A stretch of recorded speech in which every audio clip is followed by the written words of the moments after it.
বলতে গেলে অনেক দিন পরেই আপার মিড বাজেটের মধ্যে গেমিং ফোন নিয়ে হাজির হয়েছে ওয়ালটন। ফোনটি হচ্ছে ওয়ালটন জেনন X20 এবং এর দাম নির্ধারণ করা হয়েছে 18,999 মানে 19,000 টাকা। সো এই দামি ফোনটি কারা কিনবেন না অবশ্যই জানাবো আজকের ভিডিওতে। আশা করি পুরো ভিডিও জুড়ে আমার সাথেই থাকবেন। আনবক্সিং করলে এই ফোনের বক্সে পাবেন back cover, screen protector, smartphone, charger, USB type C cable, warranty card এবং সিম ইজেক্টর পিন। তো এটাই হলো ওয়ালটন জেনন X20। দেখতে যথেষ্ট প্রিমিয়াম ফোনের মতো। গ্লসি ফিনিশের সাথে এই ফোনের পেছনে থাকছে প্লাস্টিক বডি, বড় করে লেখা আছে জেনন। প্রচুর হাতের ছাপ পড়ে যায়, তাই মুছতে মুছতে আপনি পাগল হয়ে যেতে পারেন। এই ফোনের ওজন হচ্ছে 202 গ্রামের মতো। অরেঞ্জ শিমার এবং কসমিক ব্ল্যাক এই দুটি কালারের সাথে পাওয়া যাবে। ফোনটির উপরের অংশে থাকছে নয়েজ ক্যান্সেলিং মাইক, ডান পাশে ভলিউম আপ ডাউন ও পাওয়ার অন অফ বাটন এবং নিচের অংশে থাকছে speaker, USB type C port ও 3.5 মিলিমিটার অডিও জ্যাক। আর সিকিউরিটির জন্য এই ফোনে দুই ধরনের অপশন থাকছে, সাইড মাউন্ট ফিঙ্গারপ্রিন্ট সেন্সর এবং ফেস আনলকিং সিস্টেম। এরপর ডিসপ্লে প্রসঙ্গে আসলে ওয়ালটনের এই ফোনে থাকছে 6.8 ইঞ্চির একটি বিশাল ডিসপ্লে, যেটা অবশ্যই full HD plus IPS LCD panel. আর এই প্যানেলে ব্যবহার করা হয়েছে 120 হার্টজের ফাস্ট রিফ্রেশ রেট, 240 হার্টজের টাচ স্যাম্পলিং রেট এবং ব্রাইটনেসের ক্ষেত্রে এতে থাকছে 580 নিটস, তবে পাঁচল কিছুটা হলেও বড় দেওয়া হয়েছে। আর কন্টেন্ট ওয়াচিংয়ের ক্ষেত্রে বড় ডিসপ্লে ফোনে আপনি বাড়তি সুবিধা পাবেন। তবে নতুন একটি ফিচার্সও এখানে দেখতে পাবেন, সেটা হলো ডাইনামিক ক্যাপসুল, যেটার অ্যানিমেশনটা আমার কাছে ভালো লাগেনি। পরিচয় কথায় আসলে এখানে থাকছে মিডিয়াটেক হেলিও G99, যেটা 6 ন্যানোমিটার বেস অক্ট-কোর প্রসেসর এবং জিপি হিসেবে থাকছে ARM মালে G57।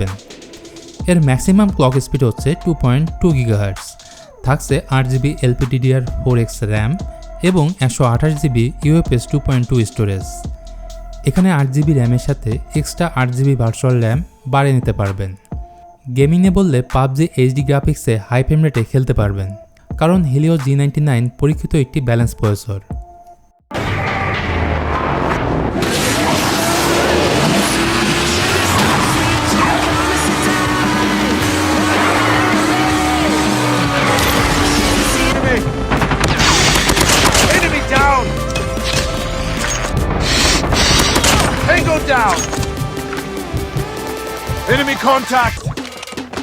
সুতরাং সব ধরনের গেম এখানে খেলতে পারবেন।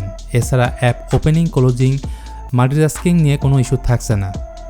ওএস বা সফটওয়্যারের ক্ষেত্রে ওয়ালটনের এই ফোনে থাকছে একদমই নতুন একটি ইউআই DDoS, যেটি অ্যান্ড্রয়েড 13 বেস, মানে স্টক অ্যান্ড্রয়েডকে কিছুটা কাস্টমাইজ করা হয়েছে, যেটা অনেকের কাছেই ভালো লাগবে।